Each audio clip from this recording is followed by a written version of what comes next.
Okay, I'm back. So I got everything mixed up, got everything cleaned up.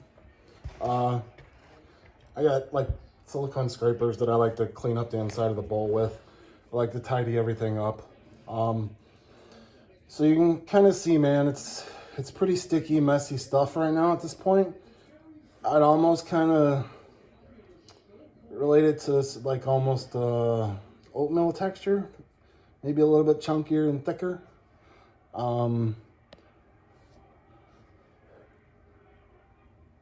But yeah, it's pretty sticky at this point. So right now, what you're gonna do is you're gonna cover it. And what I do typically is, unless I'm rushed for time, which with this stuff I like to plan ahead and make sure I'm not rushed for time, is you're gonna wrap this up. And then, like I was mentioning previous, you're gonna wait 20 minutes, do the stretch and folds, and then cover, wait another 20 minutes, do the other set of stretch and folds, and then cover it, and it's going to sit for typically in my house, which temperature usually ranges around 70-72 degrees. Usually takes 4 or 5 hours. That kind of also varies depending on the weather. Like it's rainy in here today, so, and the humidity's up high, so that also affects it. It'll speed up the time. But also you can control the time by controlling the temperature of the dough.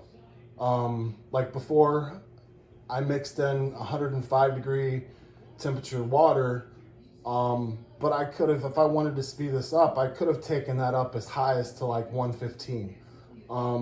They say around 125 is where the yeast dies off from the heat. So I don't typically like to go any higher than around 115 because, I don't want all this time to turn to shit and not be worth anything. So yeah, you can control the time.